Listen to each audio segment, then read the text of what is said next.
कहते हैं कि इन्होंने फौज वहां भेजी है आतंकवादियों से निपटने के लिए, लेकिन फिर कहते हैं बाजार बंद कर रहे हैं आतंकवादी, प्रोटेक्टिंग के लिए हत्या कर रहे हैं आतंकवादी, फल नहीं निकालने दे रहे हैं आतंकवादी, ट्रक नहीं चलने दे रहे हैं आतंकवादी, अस्पताल में डॉक्टर नहीं आने दे रहे हैं आतंकवादी। तो आतंकवादियों में तो बोलबाला है, तो तुम वहां क्या कर रहे हो? घोषित किया गया है कि तुम कौन हो, इस पर तय होगा कि तुमको क्या सजा दी जाएगी। आप एक ही केस ले लीजिए कि एक पुलिस वाला जिसका नाम सुबोध सिंह था, उसकी हत्या की गई और उसके जो हत्यारे हैं, मतलब ये भी नहीं कि वो अल्पसंख्यक था या दलित था, वो एक पुलिस का अधिकारी था, लेकिन चूंकि वो बजरंग दल जैसे लोगों का विरोध कर रहा था और उनके दंगा फैलाने के काम को रोक रहा था, इसलिए बहुत ही निर्मम तरीके से उसकी हत्या की गई। और उस हत्या के 3-4 महीने के बाद उसके जो हत्यारे थे उनकी जमानत हो गई, और जब वो छूट करके आए तो बीजेपी के लोगों ने उनका स्वागत किया और बैंड बाजे और हार माला के साथ उनको जेल से छुड़ा करके लेकर के आए। तो मैं इस उदाहरण को क्यों दे रही हूँ, क्योंकि लोग अक्सर कहते हैं अरे वो लोग तो ठीक कर रहे हैं, मुसलमानों का दिमाग बहुत खराब हो गया था उसको ठीक कर रहे हैं, या ये दलित अपने आप को पता नहीं क्या समझने लगे थे, वो अपना स्थान भूल गए थे, वो उनको उसका स्थान दिखा रहे हैं। तो ये मत समझिए कि जो दलित नहीं है या अल्पसंख्यक नहीं है वो बचे रहेंगे। उनके विचारधारा का जो भी विरोध करेगा उनके साथ सुबोध सिंह जैसा ही व्यवहार होगा, और व्यवहार करने वालों को कोई सजा नहीं मिलेगी। ये पिछले 5 साल में एक बार नहीं, पता नहीं कितनी बार हुआ है। अभी अभी आपने वो सेंगर वाला मामला देखा, हम लोग चिन्मयानंद वाले मामले में सुबह से शाम तक बिल्कुल फंसे हुए हैं। आप सोचिए, एक आदमी जो गृह मंत्री था वाजपेयी की सरकार में, जो ये राम मंदिर यज्ञ समिति का संस्थापक है, जो मंदिर बनाने वाला है, वो एक कई शिक्षण संस्थानों का मतलब अध्यक्ष है, और उसके ऊपर 2008 में भी एक महिला ने बलात्कार और दुर्व्यवहार और शोषण का मुकदमा लगाया था। वो मुकदमा चल रहा है। जब आदित्यनाथ मुख्यमंत्री बने, उन्होंने पहला काम ये किया कि उस मुकदमे को वापस लेने की कार्रवाई शुरू की, लेकिन वो वापस हो नहीं पाया। तो क्या किया गया, इलाहाबाद हाई कोर्ट ने उसके प्रक्रिया पर रोक लगा दी। वो रुका हुआ है लेकिन खत्म नहीं हुआ है। और उसके बाद अब ये नया मामला आया, मतलब वो जिसको हम लोग अंग्रेजी में कहते हैं सीरियल ऑफेंडर है, और सीरियल ऑफेंडर के लिए तो कहीं भी कोई गुंजाइश नहीं होती है कि लोग सोचे कि हाँ ये हो सकता है निर्दोष हो। ये दूसरा उसी तरह का मुकदमा उस पर लगा है। लेकिन आज जो पुलिस की टीम बनाई गई है जांच के लिए, क्या उन्होंने क्या, वो रहने दीजिए, लेकिन आज उन्होंने जो किया है वो ये कि वो ये साबित करने में लगे हुए हैं कि अपराधी और अपराध का की जो के खिलाफ लड़ने वाली महिला दोनों ही बराबर के अपराधी हैं, दोनों ही जेल में हैं और दोनों की जमानतें नहीं हो पा रही। तो ये क्या है, ये वही है कि जो हमारे अभी तक हमने जो समझा था कानून है, उस कानून को ही बिल्कुल बदला जा रहा है, और अपराध करने वाला कौन है इस पर तय होगा कि अपराध की सजा उसको क्या मिलेगी और क्या नहीं मिलेगी। जैसे कि मनुस्मृति में अगर जिसको छोटी जात समझी गई है, अगर वो बड़ी जात के आदमी की हत्या करता है तो उसके लिए तो बहुत बहुत निर्मम सजाएं हैं, लेकिन अगर ऊंची जात का कोई किसी तथाकथित छोटी जात के इंसान के साथ करेगा तो फिर प्रायश्चित के बहुत सारे तरीके हैं। 100 ब्राह्मणों को खिला दो, हलवा खिला दो, पूरी खिला दो, गौ दान कर दो और अपराध माफ हो जाएगा। तो ये जो एक न्याय के बिल्कुल खिलाफ एक जो ये सिद्धांत है, उसको बहुत तेजी के साथ हमारे देश में ये लोग लागू कर रहे हैं। और इनका एजेंडा हमको समझना होगा कि हर क्षेत्र में, चाहे वो शिक्षा का क्षेत्र हो, चाहे आरक्षण का क्षेत्र हो, चाहे और क्षेत्र हो, सब में वो इस तरह के मनुवादी विचार लागू करने पे बिल्कुल तुले हुए हैं। और इसी संदर्भ में हमको देखना है कि कश्मीर के अंदर उन्होंने क्या किया। देखिए, कश्मीर का मामला भी वो लोगों के गले कैसे उतार रहे हैं, ये कहकर के कि वहाँ के सब मुसलमान हैं, वो सब देशद्रोही हैं, आतंकवादी हैं, सब जिहादी हैं, इसलिए उनके साथ हम कुछ भी करें ठीक है, क्योंकि वो तो देश को तोड़ने वाले लोग हैं। ये कह करके, ये तस्वीर लोगों के सामने रख करके, जो लोगों का विरोध होता, जो लोगों की हमदर्दी कश्मीर की जनता के साथ होती, उसको वो बिल्कुल खत्म करने का प्रयास कर रहे हैं। इसलिए हमारे लिए ये समझना जरूरी है कि कश्मीर के अंदर उन्होंने किया क्या है और क्यों किया है। इसके लिए कश्मीर का इतिहास भी थोड़ा सा समझना होगा। जब हमारा देश आजाद हुआ तो आपको मालूम है 2 देश बने, पाकिस्तान और भारत। और हमारे दोनों देशों में बहुत सारे रजवाड़े थे और इन रजवाड़ों को खत्म नहीं किया गया था। इन रजवाड़ों को या नवाबों को या निजाम को ये कहा गया कि आप चुनाव कीजिए कि आपको भारत के साथ रहना है या पाकिस्तान के साथ रहना है।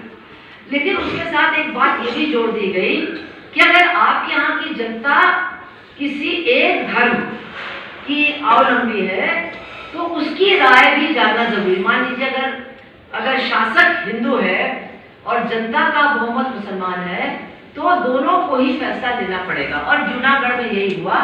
नवाब था, वो पाकिस्तान जाना चाहता था, लेकिन उसकी जो जनता थी वो बहुसंख्यक हिंदू थी, उनको मौका दिया गया। उन्होंने कहा नहीं, हम भारत के साथ रहना चाहते हो, भारत के साथ रहे। निजाम तो देश के बीच में था, वो मुसलमान था, उसकी जनता बहुसंख्यक हिंदू थी और आप जानते कि वहां फौज को भेज करके उसका विलय भारत के साथ किया गया। कश्मीर की स्थिति बिल्कुल अलग थी। क्यों? एक तो वो बॉर्डर पर है, सीमा पर है, उसकी सीमा पाकिस्तान से ज्यादा लंबी है, जो अब पाकिस्तान है, भारत से कम है। चीन के साथ भी उसका बॉर्डर है। वहां का राजा हिंदू था और वहां की जनता बहुसंख्यक मुसलमान है। मतलब तीनों हिस्सों में, ये मत सोचिए लद्दाख में नहीं है या जम्मू में नहीं है, जम्मू में भी उस वक्त थी, फिर वो चेंज हुआ बाद में, और कश्मीर में तो है ही।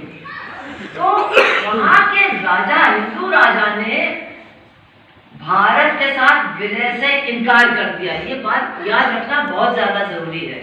जब ये सब मतलब राष्ट्रवादी राष्ट्रद्रोही का डिस्कशन चलता है तो ये राजा हरि सिंह था जिसने कहा कि मैं किसी के साथ नहीं जाना चाहता हूँ, मैं स्वतंत्र रहना चाहता हूँ, क्योंकि मेरा तो बॉर्डर सबके साथ है, मैं सबके साथ दोस्ती चाहता हूँ। उसको कहा गया कि नहीं, आप मान जाइए। खैर वो नहीं माना। अब वहां पर जो घाटी के जो सबसे बड़े नेता थे उनका नाम था शेख अब्दुल्ला। शेख अब्दुल्ला की पार्टी पहले मुस्लिम कॉन्फ्रेंस थी, उन्होंने अपनी पार्टी का नाम बदला और उसको नेशनल कॉन्फ्रेंस रखा।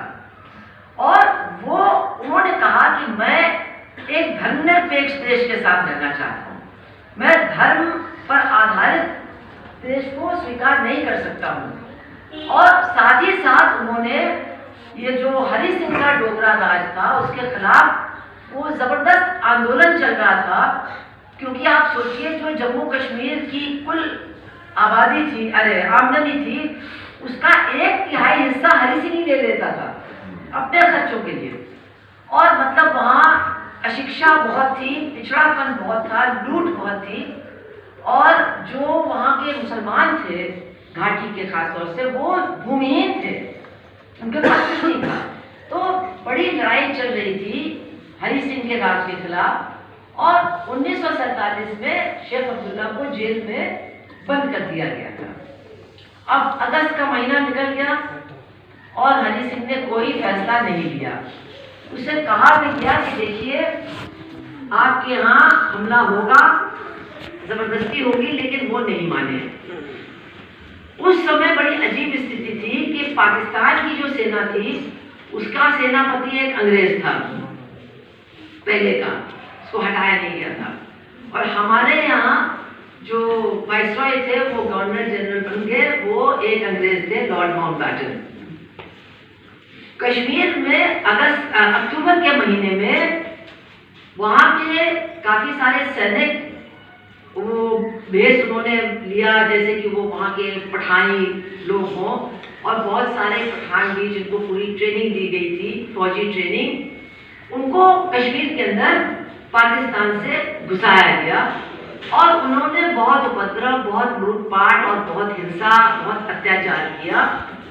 और दरअसल अगर वो लूटपाट थोड़ा कम करते तो हो सकता है श्रीनगर पर कब्जा पा लेते, लेकिन वो उसमें इतने व्यस्त हो गए कि श्रीनगर पहुंचने में उनको थोड़ा समय लगा। और तब तक हरि सिंह अपने मंत्रियों को लेकर के भाग गया। उसने अपनी राजधानी छोड़ दी और जम्मू चला गया। और जम्मू में भारत से जब बात हुई, उन्होंने कहा देखो तुमको विलय करना पड़ेगा, वरना हम अपनी फौज कैसे भेजें, हम दूसरे देश में अपनी फौज नहीं भेज सकते। तो फिर उसको विलय का समझौता दस्तखत करना पड़ा और फिर भारत की सेना आई। लेकिन आप जानते हैं कि अक्टूबर के बाद बर्फ गिरने लगती है, आज जितनी सड़कें वगैरह है वो तब नहीं थी, तो हालात हमारे लिए मतलब हमारी भारत के फौज के लिए भी बहुत आसान नहीं थे वगैरह वगैरह। बार बार जो भी हुआ वहाँ पर जो नेशनल कॉन्फ्रेंस के लोग थे उन्होंने सबसे तगड़ा मुकाबला ये जो कबीली लोग आए थे पाकिस्तान से उनसे किया, और फिर हमारी फौज वहां पहुंची, उन्होंने भी किया। लेकिन फिर हालात ऐसे हो गए कि जाड़ा शुरू हो गया और मामला यूनाइटेड नेशन संयुक्त राष्ट्र के पास चला गया और एक युद्ध विराम लगा दिया गया। और ये बात हमारी सरकार ने एक बार नहीं कई बार माना कि जब ये हालात सामान्य हो जाएंगे तो हम फिर जनगणना जरूर जनता का जनमत जरूर इकट्ठा करेंगे और पता करेंगे इस तरफ जाना चाहते हैं। ये बात हुई और वहां पर युद्ध विराम हो गया। और उनके भी जो लोग थे वो भी वापस नहीं गए, वो भी कहीं थोड़ा बॉर्डर की तरफ रहे। इस स्थिति में विलय का दस्तावेज राजा ने साइन कर दिया था, लेकिन मतलब एक कोई संवैधानिक प्रक्रिया जरूरी थी कि कश्मीर भारत का हिस्सा कैसे बनेगा। तो बड़ी लंबी कहानी, उसमें मैं जाऊंगी नहीं, लेकिन कई शर्तों को एक दस्तावेज में तैयार किया गया और इसमें सरदार पटेल भी शामिल थे, गोपाल स्वामी आयंगार भी शामिल थे, डॉक्टर राजेंद्र प्रसाद भी शामिल थे, जवाहरलाल नेहरू भी शामिल थे। और वो जो दस्तावेज था उसके हिसाब से विदेश नीति, मुद्रा, इस तरह की चीजों को छोड़ करके बाकी जो तमाम फैसले थे वो कश्मीर की सरकार के हाथ में छोड़ दिए गए। और यही दस्तावेज बाद में 370 बना, धारा 370 बना। मतलब भारत के साथ जो कश्मीर का विलय हुआ है उसका आधार है धारा 370। ये 135A क्या है, इस पर बहुत लोग चर्चा करते हैं, दीजिए साहब हमारे देश का हिस्सा, हम वहां जमीन नहीं खरीद सकते। तो ये कोई उस वक्त का कानून नहीं है, ये राजा के टाइम पर बना था।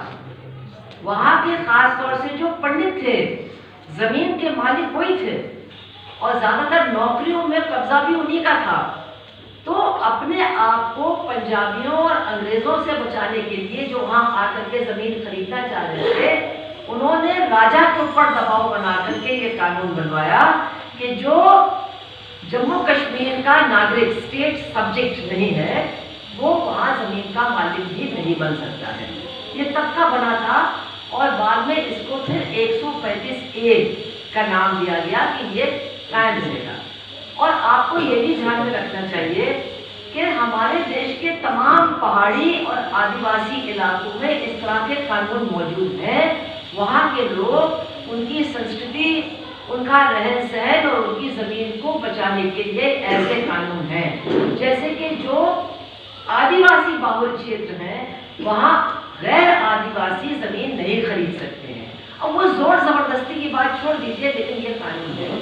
आपके हिमाचल के अंदर जो खेतिहर जमीन है उसको जो हिमाचल का किसान नहीं है, दूसरी जगह का तो छोड़ दीजिए, वो भी उस जमीन को नहीं खरीद सकता है। तो इस तरह के कानून लाहौल स्पीति, उत्तराखंड के कई हिस्से, आदिवासी इलाकों में और पूरे नॉर्थ ईस्ट में, पूरे उत्तर पूर्व में मौजूद हैं, जो वहाँ के लोग जिनकी संख्या कम है, जो कमजोर है और जिनका अपना एक सांस्कृतिक रहन सहन का तौर तरीका है, उसको बचाने के लिए इस तरह के कानून आज भी हमारे देश के कई हिस्सों में मौजूद हैं। तो ये वहां भी था 135A और 370। अब वहां पर चूंकि देखिए आप, वो एक राज्य था, ओके, भारत एक राज्य था। अब उनको भी अपनी एक कानूनी प्रणाली बनानी थी। तो वहां पर भी जैसे यहाँ पर एक संविधान सभा बनी, तो वहां पर एक संविधान एक असेंबली बनी और उन्होंने जम्मू कश्मीर का अपना एक संविधान तैयार किया। और उसकी पहली लाइन क्या है, और इसको जनसंघ क्या किसी ने नहीं पारित किया, इसको शेख अब्दुल्ला ने पारित किया। ये कश्मीर भारत का अभिन्न हिस्सा है। ये कश्मीर के संविधान की पहली लाइन है और उसमें आगे शर्तें भी हैं कि इन शर्तों के साथ हम भारत के साथ जुड़ रहे हैं। उन्होंने कहा उनका एक प्राइम मिनिस्टर होगा, सदर रियासत। तो वो पहला सदर रियासत कौन था, तो ये करण सिंह ही था, जो हरि सिंह का लड़का है, और उनका एक झंडा है, उनका एक संविधान है। अब शेख अब्दुल्ला के लिए भारत के संविधान के से अलग एक संविधान की सबसे बड़ी जरूरत क्या थी? कश्मीर को अलग रखने की बात नहीं। यहाँ किसान सभा के कुछ लोग हैं, जरा हाथ उठा कर बताओ। तो हमारी किसान सभा हमेशा से लड़ रही है कि जमींदारों की जमीन बिना मुआवजे के बंटनी चाहिए। जो भूमिहीन है उनके बीच जमींदारों की जमीन, रजवाड़ों की जमीन बिना मुआवजे की बंटनी चाहिए, क्योंकि अगर उस जमीन का मुआवजा दिया जाएगा तो फिर कोई साधन नहीं बचेंगे उस जमीन के विकास के लिए। लेकिन चूंकि हमारे भारत के संविधान में निजी संपत्ति का अधिकार बुनियादी अधिकार है, इसलिए वो हो नहीं पाया है। यह मतलब जमींदारों की जमीन बिना मुआवजे के नहीं बंट पाई है। कश्मीर के अंदर क्योंकि भारत का संविधान लागू नहीं होता था, तो उन्होंने अपने यहाँ कानून बनाया, जमींदारों की जमीन की जब्ती का कानून, बिना मुआवजे की जब्ती। और उसका नतीजा ये है कि आज भी कौन से साल में बना दिए? किस ईयर में? अरे उसी टाइम पर 1949-50। हाँ, और वहां पर लैंड रिफॉर्म जैसा हुआ है कहीं नहीं हुआ है। और आज भी घाटी में अगर आप जाएंगे तो आपको भूमिहीन मिलेंगे ही नहीं। सबके पास थोड़ी बहुत जमीन है, एक खेत होगा या घर भर की जमीन होगी या 10 पेड़ होंगे, बगीचा होगा। और आज आप सोचिए, हम लोग यहाँ बैठ करके बकवास कर रहे हैं और हमारे यहाँ के लोग वहां जा करके मजदूरी करते। क्यों करते? अगर हम ज्यादा विकसित हैं और वो बहुत ज्यादा मतलब कहते हैं मध्ययुगीन काल में पड़े हुए हैं, तो हमारे यहाँ के लोग वहां मजदूरी करने क्यों जाते हैं? इसलिए कि आज भी सारे पिछले 10 साल के तमाम हालात के बाद आज भी वहां कई विभागों में वहां का विकास हमसे बेहतर है, वहां की आर्थिक स्थिति हमसे बेहतर है। ये जो 5 मजदूर मारे गए, और मैं नहीं कह सकती हूँ किसने मारा, उनके साथ जो लोग वापस लौटे उन्होंने कहा कि हमारी मजबूरी है, हम वापस वहीं जाएंगे, क्योंकि जहां हम रहते हैं हमारे पास काम नहीं है, काम के लिए हम वहीं जाएंगे। तो आप सोचिए, अगर वो इतने पिछड़े हैं और हम इतने विकसित हैं और 370 हटा करके वहां ऐसा वो क्या होने वाला है, बिल्कुल परिवर्तन, तो वहां क्यों जा रहे हैं हमारे लोग काम करने के लिए? सारा कंस्ट्रक्शन का काम यहाँ के लोग जाके करते हैं, वहां के बगीचों में फल निकालने का काम, पैकिंग का काम यहाँ से लोग करने जाते हैं। तो ये कुछ बातें जो हम लोगों को सोचना चाहिए। बहरहाल सबसे अच्छा और सबसे ज्यादा मतलब जड़ से चीजों को बदलने वाला लैंड रिफॉर्म, भूमि सुधार, वहां के संविधान का सहारा लेकर के नेशनल कॉन्फ्रेंस की सरकार ने किया। और इसीलिए नेशनल कॉन्फ्रेंस के बारे में बहुत से लोगों की बहुत सी राय है, लेकिन वैली में आज भी उसकी जो जनप्रियता है उसका आधार है कि उन्होंने जिस तरह का भूमि सुधार किया था और उस भूमि सुधार से जिस तरह का फायदा वहां के सबसे ज्यादा गरीब लोगों को मिला, उसको लोग भूल नहीं सकते हैं। ये बात हमको जरूर याद रखनी चाहिए। तो ये सारा बैकग्राउंड है कि उनका विलय हमारे साथ कैसे हुआ। उसके बाद ये बात बिल्कुल सही है कि कांग्रेस की सरकार ज्यादातर थी, शेख अब्दुल्ला को जेल में भेजा गया, बहुत कुछ हुआ और 370 की बहुत सारी धाराएं कांग्रेस की सरकारों के चलते खत्म कर दी गई। ये बिल्कुल सही बात है, लेकिन क्या है कि लोग कभी कभी एक प्रतीक से भी थोड़ा खुश रहते हैं कि ठीक है आपने सब कुछ हमारा ले लिया, लेकिन जैसे कहते हैं पर्दा तो है, तो ये पर्दा था कि हाँ 370 है, ऑटोनॉमी पूरी चली गई, लेकिन 370 के रहते आगे भी ऑटोनॉमी का सपना देखा जा सकता है। तो ये 370 एक मानसिक सांत्वना का स्रोत था कश्मीर के लोगों के लिए, लेकिन उसको तो भारतीय जनता पार्टी ने 5 अगस्त को खत्म कर ही दिया। उसके साथ 135A को भी खत्म कर दिया। आप भी पहले एक दूसरे राज्य का हिस्सा थे, हरियाणा और हिमाचल पंजाब का ही हिस्सा था। आप वो तो बहुत कम उम्र के हो, हमारे जनरेशन को लोग जानते हैं कि इसका 3 हिस्सों में विभाजन के पीछे कितने पापड़ बेले गए, कितने वर्ष लगे, कितनी बहसें हुई, कितने मेरे ख्याल से तो एक तो वो मतलब भूख हड़ताल में आमरण अनशन में खत्म भी हो गए थे। तो ये सब कुछ हुआ और उसके बाद जाकर के असेंबली के अंदर ये जो 3 हिस्सों का सुझाव था वो पारित हुआ और हरियाणा, पंजाब और हिमाचल बने। लेकिन कश्मीर के अंदर ऐसा कुछ भी नहीं हुआ।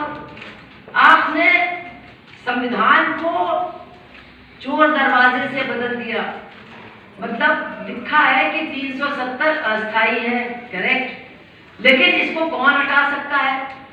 इसको कश्मीर की कॉन्स्टिट्यूएंट मतलब संवैधानिक सभा ही हटा सकती है, वो है नहीं, उसकी जगह असेंबली ने ले लिया। असेंबली भंग है क्योंकि आपने महबूबा मुफ्ती से समर्थन वापस ले लिया, वहां राष्ट्रपति शासन आ गया। तो आपने कहा कि संविधान सभा का स्थान विधानसभा लेती है और विधानसभा का स्थान राष्ट्रपति लेता है, क्योंकि विधानसभा भी भंग हो गई, इसलिए राष्ट्रपति अगर हाँ कर देगा तो 370 कर सकते हैं। और आपने जो प्रजातंत्र की आत्मा है उसका गला घोट करके तकनीकी पॉइंट को लेकर के 370 को खत्म कर दिया। और आपने झूठ बोला कि आतंकी हमला होने वाला है, इसलिए अमरनाथ के यात्री चले आओ, सारे जो पर्यटक हैं सब चले आओ, भाग आओ, बसों में भर भर कर ले आए उनको।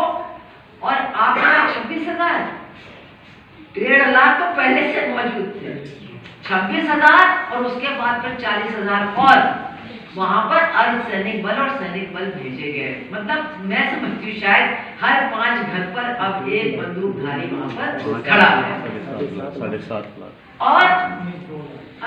7.5 लाख और 7.5 लाख मोर देन 5 जम्मू कश्मीर में फौज है। आई थिंक 7.5 लाख फौज जी। पर जो भी है बड़ी भयानक संख्या है। और हर 5 घर पर तो एक है, ये तो बात बिल्कुल पक्की है। खैर, तो वो वहां पर और कर्फ्यू लगा दिया गया, इंटरनेट बंद कर दिया गया, फोन बंद कर दिया गया।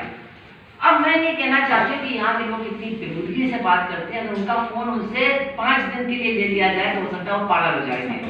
लेकिन आज की स्थिति में आपको बता रही हूँ कि वहां 4 दिन से बर्फ गिर रही है। 4 दिन से पूरे कश्मीर के ऊपर बर्फ की चादर है। ज्यादातर बिजली बंद हो गई है, क्योंकि जब बर्फ गिरती है तो बहुत सारे खंभे अम्बे सब गिर जाते हैं। और आप सोचिए कि चारों तरफ बर्फ है, चारों तरफ अंधेरा है और लोगों के पास ना इंटरनेट है ना मोबाइल का फोन है। 11 लोग मर चुके हैं पिछले 4 दिन में, जो हम लोगों को पता है।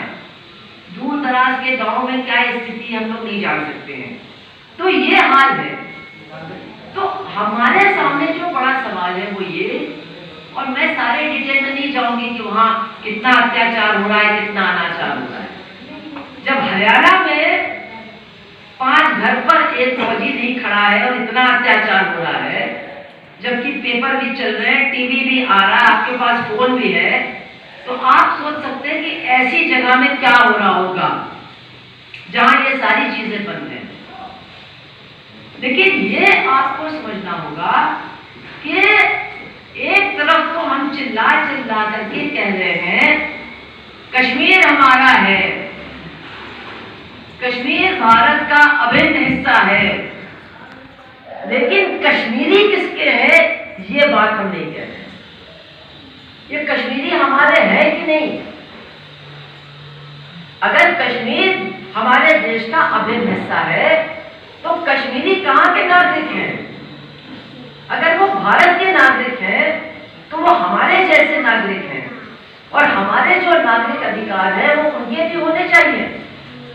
वहां पर जो लोग गए हैं उन्होंने जो रिपोर्टें दी आपको मालूम है, सारे नेता तो वहां बंद कर दिए गए हैं। और मोदी और अमित शाह कहते हैं इन्होंने कश्मीर को लूटा था इसलिए बंद कर दिए गए हैं। और भैया यहाँ जो है वो सब बड़े पाक साफ दूध के धुले हैं जो घूम रहे हैं और लूट रहे हैं। क्या ये मक्कारी वाली बात है? नेता का एक बहुत बड़ा काम होता है, वो चाहे भ्रष्ट हो या कुछ भी हो, लेकिन वो जनता का प्रतिनिधित्व करता है, वो जनता की तरफ से बोल सकता है, वो अपनी जनता का दुख दर्द दूसरों के सामने रख सकता है। आपने उनकी जबान बंद कर दी, उनकी जबान काट दी है, उनके सारे नेतृत्व को बंद करके वहां के जो बार एसोसिएशन के प्रेसिडेंट हैं उनको आपने बरेली के जेल में बंद कर दिया है। उनके जो दूसरे लोग हैं उनको आगरा में बंद कर दिया है। अभी रिपोर्ट आई थी कि इसलिए बंद कर दिया है कि कश्मीर की जेलों में जगह नहीं है, तो उत्तर प्रदेश की जेलों में जगह है। अभी भारत की जेलों की रिपोर्ट आई है, सबसे ज्यादा ओवर क्राउडिंग उत्तर प्रदेश की जेलों में है, और वहां इन लोगों को रखा है। अभी हम लोग के पास चिट्ठी आती है, यूपी में फोन आते हैं, एक कोई कैंसर का पेशेंट है, एक नाबालिग है, एक कुछ और है, एक कुछ और है। हम लोग मारे मारे घूम रहे, कहाँ है ये लोग? वो कहते हैं आप वो वकालतनामा साइन करवा के लाइए, आप ये करके लाइए, आप वो करके लाइए। ये हालत है। हजारों लोग, एक दो नहीं, हजारों लोग जेलों में बंद हैं, हजारों नौजवान, क्योंकि जो 16 से लेकर के 25 की साल का है वो तय है कि ये पत्थर चलाने वाला आतंकवादी है, इसलिए इसको बंद कर दो। वो माए सब इधर से उधर पागलों की तरह घूम रही हैं, और नाबालिग बच्चों को भी जेलों में बंद किया है। यह बात, इसकी रिपोर्ट हमारे देश के लोगों ने दी है। सुप्रीम कोर्ट ने कहा हाई कोर्ट के पास जाओ, हाई कोर्ट में वकील नहीं है, वहां कोई बाबू नहीं है, वो जज भी नहीं आता है, कैसे आएगा? कोई वाहन नहीं है। तो अब वो कह रहे ठीक है हम अभी बहुत बिजी थे अयोध्या के मामले में, मतलब वो राम जी का ठिकाना ज्यादा जरूरी है, और लाखों कश्मीरी जो हमारे देश के नागरिक हैं उसके साथ क्या हो रहा है, ये इसकी कम आवश्यकता है, इसलिए कह रहे हैं इसके बाद हम सुनेंगे। तो ये जो एक आतंक का माहौल एक पूरे इलाके में कर दिया गया है, इसको हमें समझना होगा कि इसका क्या मतलब है, इसको क्यों किया जा रहा है। तो इसके पीछे भी 2-3 मकसद हैं। एक तो ये कश्मीर जो मुस्लिम बाहुल इलाका, इसको भूलिएगा नहीं, मुस्लिम बाहुल इलाका है जिसके मुसलमान नागरिकों ने और या उनके नेता ने जानबूझ करके आंख खोल करके भारत के साथ जुड़ना, कबूल किया था, क्योंकि उनका कहना था कि हम एक धर्मनिरपेक्ष देश के साथ रहना चाहते हैं, हम एक धर्म आधारित देश के साथ नहीं रहना चाहते। वो एक आंख की किरकिरी है, एक मुस्लिम बाबर राज जो भारत के साथ जुड़ा है, वो दोनों तरफ के सांप्रदायिक ताकतों की आंख की किरकिरी है। उसको ना पाकिस्तान बर्दाश्त कर सकता है, क्योंकि फिर लोग पाकिस्तान से पूछते हो कि जब कश्मीरी वहां रहना चाहते तो तुमने ये पाकिस्तान बनाया क्यों था। और यहाँ के ये जो हिंदुत्ववादी हैं, इनके लिए भी आग की किरकिरी है कि ये जो तुम्हारी भारत माता है, ये देवी, उनका मुकुट तो मुसलमान है। तो ये दोनों की आग की किरकिरी है और दोनों ही इसके अस्तित्व और इसको चरित्र को बिल्कुल बदल देना चाहते हैं। अब आप देखिए क्या क्या वो कर रहे हैं। एक तो जम्मू कश्मीर के उन्होंने 2 टुकड़े कर दिए, एक तरफ लद्दाख और एक तरफ जम्मू और कश्मीर। एक कोई यूनियन टेरिटरी जिसकी असेंबली होगी और एक पता नहीं म्युनिसिपल कॉर्पोरेशन टाइप की चीज लद्दाख। और उन्होंने कहा लद्दाख के लोग बहुत खुश हैं, जम्मू के लोग भी बहुत खुश हैं, मतलब कि जो मुसलमान है तो कभी खुश हो ही नहीं सकते, इसीलिए यही उपद्रव कर रहे हैं। लेकिन सच्चाई क्या है कि लद्दाख में द्रास भी है, कारगिल भी है, और लद्दाख के लोग आदिवासी हैं। वो सब कह रहे हैं कि भाई हमारा क्या होगा, हमारी जमीन का क्या होगा। वहां पर जब तक 370 था तब तक जमीन भी नहीं कोई खरीद सकता था, और जो लोकल नौकरियां थी वो पूरी की पूरी आरक्षित थी वहीं के लोकल लोगों के लिए। वो कहते अब वो नौकरी भी गई, जमीन भी गई। अब तो अंबानी कह रहा मैं रिजॉर्ट बनाऊंगा, अदानी कह रहा मैं वहां स्की चलाऊंगा, स्विट्जरलैंड बनाऊंगा। तो वहां के लोग भी विरोध कर रहे हैं, जुलूस निकाल रहे हैं और कह रहे हैं कि आपने ये सब किससे पूछ के किया, हमसे तो आपने पूछा नहीं। अब आप कह रहे हैं बहुत खुश हैं, हम बिल्कुल खुश नहीं है। और वो मांग कर रहे हैं कि आप हमको एक यूनियन टेरिटरी बनाइए आदिवासी नियम के अंतर्गत, के मतलब यहाँ कोई गैर लद्दाखी जमीन नहीं खरीद सकता है और उसको नौकरी भी नहीं मिलेगी। ये उनकी मांग है। और जम्मू के अंदर जम्मू के जो व्यापारी हैं, जम्मू के जो लोग हैं, वो कह रहे हैं हमारा क्या होगा।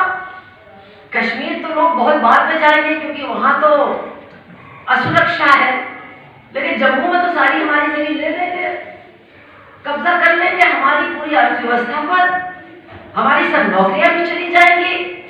तो वहां के लोग भी, अब वहां की बीजेपी ने भी प्रस्ताव पारित किया है कि ये जो जमीन खोलने का मामला है इसको बंद किया जाए, इसके खिलाफ। तो ये तो कुछ चीजें हैं जो हो रही हैं, लेकिन हम लोगों के लिए महत्वपूर्ण क्या है। हमारे लिए महत्वपूर्ण ये है कि हमारी सरकार ने हमारी जनता के एक बहुत बड़े हिस्से को अधिकार विहीन बना दिया। बोलने की, करने की, कहने की सारी स्वतंत्रता खत्म, पढ़ने की, इलाज पाने की स्वतंत्रता खत्म, घर से निकलने की स्वतंत्रता खत्म। अभी हमारे कानपुर में जो शॉल बेचने वाले हैं, एक आया, उसने काफी अच्छा अपना जमा लिया था, बच्चों को बढ़िया पढ़ाई दिला रहा था। तो 3 महीने से हमारे बच्चे स्कूल नहीं गए हैं। हम लोग पागल हो रहे हैं, करें क्या इन बच्चों का। 3 महीने आप सोचिए, सब लोगों के एग्जाम हैं, उनको एप्लीकेशन देनी है, लेकिन इंटरनेट नहीं है, कैसे दें। व्यापारी को अपना टैक्स भरना है, वो भी ऑनलाइन होता है, इंटरनेट है नहीं, अपना टैक्स नहीं भर सकता है। व्यापारियों को अपना व्यापार करना है, कोई व्यापार नहीं कर सकता है। और सबसे बड़ी बात क्या है कि आप कहते हो कि हमने ये सब किया है कि कश्मीर के अंदर जो अलगाववाद की भावना है, जो अलगाववादी ताकतें हैं, उनको खत्म करने के लिए हमने सब कुछ किया है। तो आप किसी को परेशान करके क्या जबरदस्ती करोगे प्यार उससे, जैसे खट्टर करना चाहता था, जो उसने हरियाणा के लड़कों से कहा कि तुमको शादी करने के लिए लड़की नहीं मिलती, जाओ पकड़ के ले आओ कश्मीर से लड़कियों को, क्या जबरदस्ती होगी? अलगाववाद को और ज्यादा परेशान करके और ज्यादा आतंकित करके आप खत्म करेंगे कि लोगों को और ज्यादा अलगाववादी बनाओगे? आज लोग कह रहे हैं, जिन्होंने हमेशा भारत को सपोर्ट किया है, कहा है कि भाई भारत के साथ ही रहना हमारे लिए फायदेमंद है, आज वो कह रहे हैं हमारा मुंह तो आप लोगों ने बंद कर दिया। हम किस मुंह से अब ये बात कहें जब आपने बिना किसी कारण हमारे पूरे प्रांत को जेलखाना बना दिया? तो हम कैसे ये कह सकते हैं? अब हम भी चुप हो गए हैं। ये कहते हैं कि इन्होंने फौज वहां भेजी है आतंकवादियों से निपटने के लिए, लेकिन फिर कहते हैं बाजार बंद कर रहे हैं आतंकवादी। अरे भाई तुम पकड़ते क्यों नहीं हो? हत्या कर रहे हैं आतंकवादी, फल नहीं निकालने दे रहे हैं आतंकवादी, ट्रक नहीं चलने दे रहे हैं आतंकवादी, अस्पताल में डॉक्टर नहीं आने दे रहे हैं आतंकवादी। तो आतंकवादियों में तो बोलबाला है, तो तुम वहां क्या कर रहे हो? देखिए, अलगाववाद से, आतंकवाद से जनता ही अंततः बदला कर सकती है। जब जनता के अंदर उनके प्रति नफरत होगी तभी उनका जो प्रभाव है वो कम होगा। लेकिन अगर आपने जनता को ही अपना दुश्मन मान लिया है तो वो तो चुपचाप अपने घर पे बैठी और कहेगी भैया जिसको जो करना है करने दो, आप क्या कर सकते हैं? और यही वहां पर हो रहा है। ये स्थितियां और भी ज्यादा खराब हुई हैं।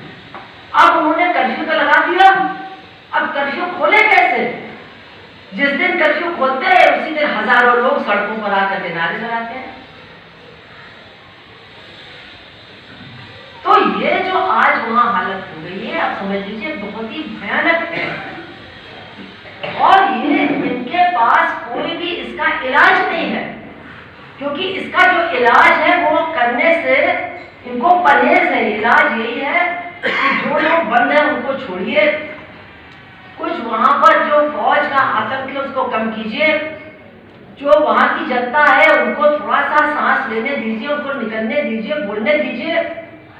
अरे लोग अगर धरना करते हैं, प्रदर्शन करते हैं तो करने दीजिए, सुनिए। लेकिन इसके लिए वो बिल्कुल कतई तैयार नहीं है। तो और भी ज्यादा अत्याचार और भी ज्यादा आतंक वो फैलाना चाहते हैं, जिसके नतीजे और भी ज्यादा भयानक होंगे। ये मामला इस तरह से सुधर सकता नहीं है और इसीलिए जरूरी है कि हम लोग कुछ बोले। अगर हम लोग नहीं बोलेंगे तो दो चीजें होंगी, इस सरकार जो कर रही हो तो करेगी, और दूसरा वहां जो लोग हैं उनको क्यों हमसे हमदर्दी रहेगी। आज वो हॉस्पिटल नहीं जा सकते, हम चुप हैं। आज उनके बच्चे स्कूल नहीं जा सकते, हम चुप हैं। आज वो मर रहे हैं, हम चुप हैं। उनके लोग जेलों में पड़े हैं, हम चुप हैं। और हम कहें नहीं कश्मीर हमारा है, हमारा अभिन्न हिस्सा है। तो ये तो हमारी मक्कारी हुई ना, कैसे उनको उसका विश्वास प्राप्त होगा? तो ये बहुत उलझी हुई बुद्धि है, क्योंकि ये सोचना कि वहां पर आतंकवादी नहीं है, हाँ है, वहां पर धार्मिक कट्टरपंथी भी है, वो हमारे यहाँ भी है। सवाल ये है कि इन चीजों से आप कैसे निपटिएगा? ये मक्कारी के आधार पर नहीं निपट सकते।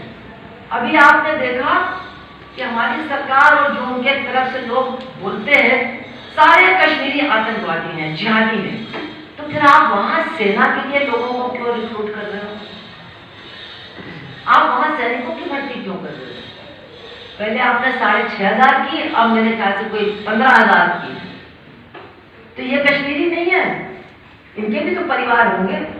तो ये 20,000 परिवार है जो आतंकवादी नहीं है, बाकी सब आतंकवादी हैं। क्या है ये आपका मापदंड? और अगर सब आतंकवादी हैं, जिहादी हैं, तो उनको आप अपनी फौज में क्यों भर्ती कर रहे? तो किसी चीज का कोई तर्क नहीं है। किसी चीज के पीछे, जैसे उन्होंने नोटबंदी की थी और कहा था इससे आतंकवाद भी खत्म हो जाएगा और सब कुछ ठीक हो जाएगा, वैसे ही अब कश्मीर में जो कुछ उन्होंने किया, आतंकवाद भी खत्म हो जाएगा, सब कुछ ठीक हो जाएगा। लेकिन इस तरह से कुछ भी ठीक होने वाला नहीं है, चीजें बहुत बिगड़ेंगी, हालात बहुत बिगड़ेंगे।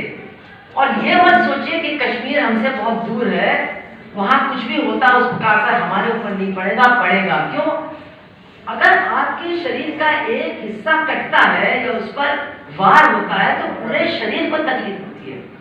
अगर आपके देश के एक हिस्से में प्रजातंत्र खत्म किया जाएगा, संविधान को समाप्त कर दिया जाएगा, तो बाकी देश में ऐसे करने में कितना समय लगेगा? और क्या वो हो नहीं रहा है? या आप देख रहे हैं महाराष्ट्र में क्या हो रहा है? चुनाव हो चुका है, कोई सरकार नहीं बन रही है, कहीं और होगा, कोई दूसरी पार्टियां होती तो अब तक राष्ट्रपति शासन लग गया होता।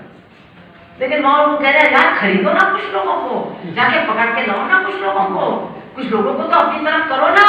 अगर कांडा को कर सकते थे तो दो चार वैसे कंडा टाइप के वहां पे उनको पकड़ के लाओ।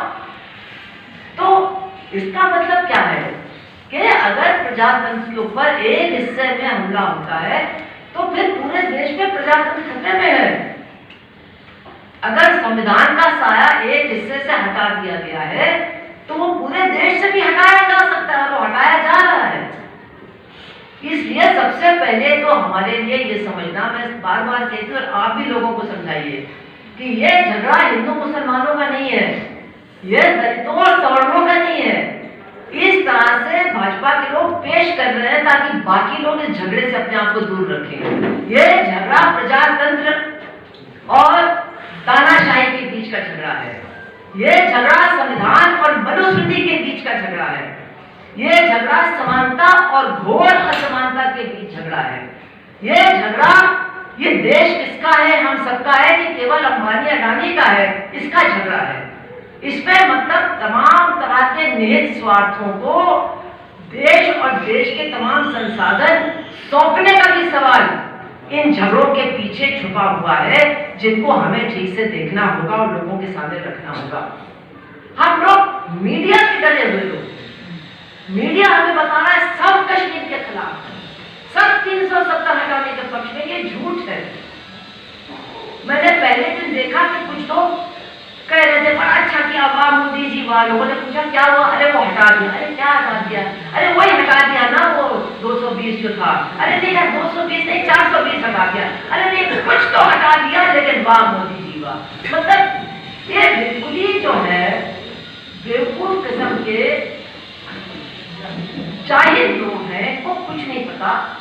और ये टीवी, ये मीडिया इस तरह से उनका प्रचार कर रहा और हम उससे आतंकित हो रहे हैं। मैं आपको एक ही बात बता करके अभी अपनी बात को समापन की तरफ ले जा रही हूँ कि मैं अमर उजाला अखबार में हर 15 दिन में लेख लिखती हूँ।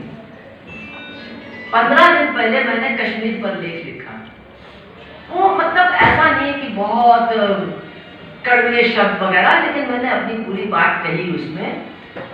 और उसके बाद जब मैंने अपना मेल खोला तो एक मथुरा में तो कोई अग्रवाल गर्ल्स कॉलेज है, मतलब नॉर्मल सा कॉलेज, उसके प्रिंसिपल का मुझे निमंत्रण आया कि हम लोग अपने कॉलेज में कश्मीर के सवाल पर सेमिनार कर रहे हैं।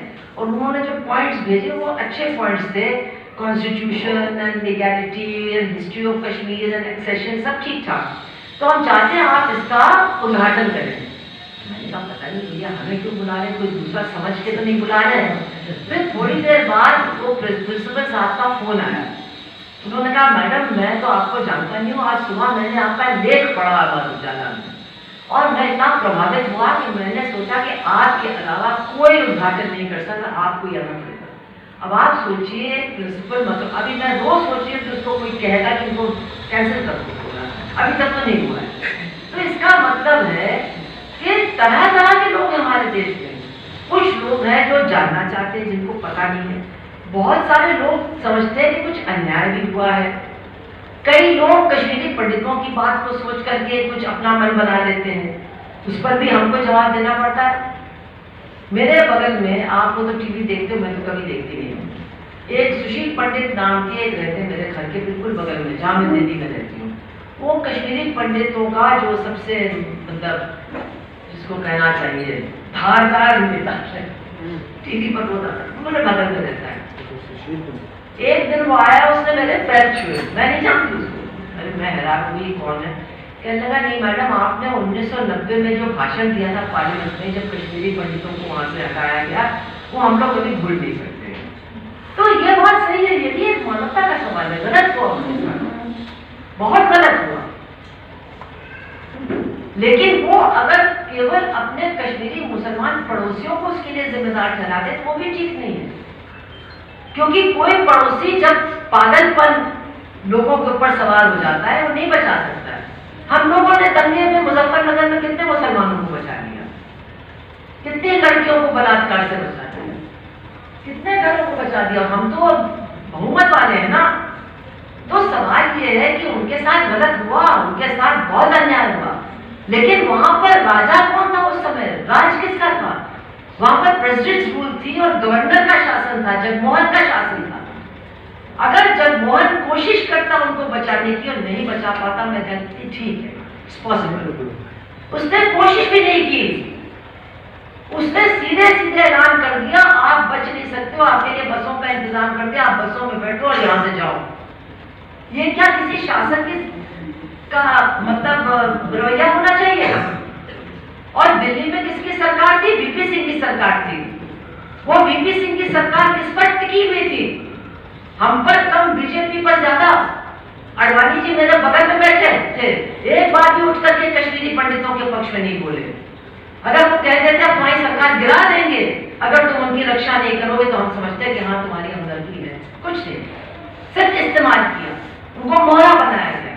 लेकिन हम लोग को ये भी नहीं रिएक्शन में कहना चाहिए कि उनके साथ कुछ नहीं हुआ, वो तो ऐसे ही कर देना, हुआ, गलत हुआ, किसी के साथ नहीं होना चाहिए। लेकिन ये भी बात बिल्कुल सही है कि उनको अगर वापस जाना है तो वहां के आपसी भाईचारे को एक बार फिर से कायम करना पड़ेगा। वो बंदूक की नोक पर नहीं वहां वापस जा पाएंगे, लेकिन वो भी एक बड़ा मसला है। उनको जाना चाहिए, उनका अधिकार है वहां जाना। जो जाना चाहते हैं, बहुतों ने तो अपना जीवन बाहर बना लिया है। तो ये जिस तरह से सवाल, अगर आप कहें कश्मीर में अन्याय हुआ, कहें कश्मीरी पंडितों के लिए तुमने क्या किया, तो आपको सीधे से उनसे कहने में आपने क्या किया? आपके वाजपेयी जी प्रधानमंत्री बने 5 साल के लिए, कितनों को वापस भेजा? आपके सरकार आपने बनाई महबूबा मुफ्ती के साथ, क्या किया आपने? नरेंद्र मोदी ने भाषण जाकर के दिया जब सरकार बनी, कश्मीरी पंडितों का नाम तक नहीं लिया उस भाषण में। बेचारे सब टीवी देखते ही रह गए कि अब आएगा, अब आएगा, अब आएगा, नहीं आया। तो ये जो मक्कारी होती है बड़े बड़े सवालों को लेकर के, लोगों के दुख दर्द, लोगों के साथ हुए अत्याचार को जिस तरह से राजनीति के लिए इस्तेमाल किया जाता है, इसके लिए भी आपको सजग रहना होगा और इससे आप दबिए मत, अपनी बात को कहिए। बात क्या है? बात यह है कि हमारे संविधान के साथ धोखाधड़ी हुई है, हमारे देश के कानून के साथ धोखाधड़ी हुई है। बिना लोगों से राय लिए उनके जीवन का फैसला किया गया है और हमारे ही देश के एक बहुत बड़े हिस्से को कैद करके रख दिया गया है। और इनकी वजह क्या है? ये समझते हैं कि जैसा इजराइल फिलिस्तीनियों के साथ कर रहा है वैसा वो करेंगे कश्मीरियों के साथ। ये हो नहीं सकेगा, ये कभी नहीं हो सकेगा। ये उनकी बहुत बड़ी, जिसको कहना चाहिए, भूल है अगर वो सोचे कि ऐसा वो यहाँ कर लेंगे। लेकिन अत्याचार वो करेंगे, अनाचार करेंगे और हम लोगों को कभी न कभी, आज नहीं तो कल, कश्मीरी जनता के पक्ष में खड़ा होना पड़ेगा, उनके लिए आवाज उठानी पड़ेगी। हमारी पार्टी ने, सीपीआईएम ने फैसला लिया है कि 6 दिसंबर को हम संविधान बचाओ दिवस के रूप में मनाएंगे पूरे देश। मैं कहती इसको प्रतीकात्मक रूप से नहीं मनाएंगे, अब के लोगों को मोबिलाइज करेंगे। और ये जो संविधान को बचाने की लड़ाई है, इसमें कश्मीरी जनता के साथ खड़ा होना भी बहुत बड़ा हिस्सा है, उस लड़ाई का बहुत बड़ा हिस्सा है। उस रूप में हमको कश्मीर के बारे में लोगों को बताना होगा। कोई विरोध करता है, करने दीजिए, हमारा विरोध तो होता ही रहता है, हमका हमारे पक्ष में कौन है? विरोध तो हम झेलते ही रहते हैं। मैं बता दी थी, एक आदमी है तिवारी जी नाम, उनका 80 साल के रिटायर्ड आईएएस, उन्होंने अपने खर्चे पर 5 लाख पर्चा छापा है कश्मीर सवाल पर, छोटा छोटा, वो अकेले ही घूम घूम करके उसको बांट रहे हैं। कोई उनको गाली देता है, कोई उनको मारने आता हो, कहता भैया मार लो लेकिन पढ़ लेना, गाली बक लो लेकिन पढ़ लेना, नहीं पढ़ना तो बगल वाले को दे देना। और वो बांट रहे, हम कहते हैं अगर उनका 5 लाख पर्चा 10,000 लोगों का भी मन बदल दे तो हमसे बहुत बड़ा काम कर रहे हैं। काहे का डर है हमको? कितने लोगों को ये बंद करेंगे? अभी आने वाला है उनका ये NRC, आप देखिएगा तो बंगालियों का शिकार होगा यहाँ पर हरियाणा के अंदर। हमें लोगों को जाना पड़ेगा, हमें लोगों को खड़ा होना पड़ेगा। वो सिटीजनशिप बिल को संशोधित करने वाले हैं। अब आगे नागरिकता केवल हिंदुओं को मिलेगी, मतलब जिस चीज के खिलाफ हम लड़े 1947 में कि धर्म कभी भी नागरिकता का आधार नहीं बन सकता, उस चीज को वो ला रहे हैं। तो ये एक नहीं, ये श्रृंखला है, और इस पूरी श्रृंखला के खिलाफ अगर हमको खड़ा होना है तो कश्मीर की जनता के साथ भी आज हमको खड़ा होना होगा, ये अनिवार्य है। इसके अलावा हमारे सामने कोई विकल्प नहीं है। आप सबका बहुत बहुत धन्यवाद।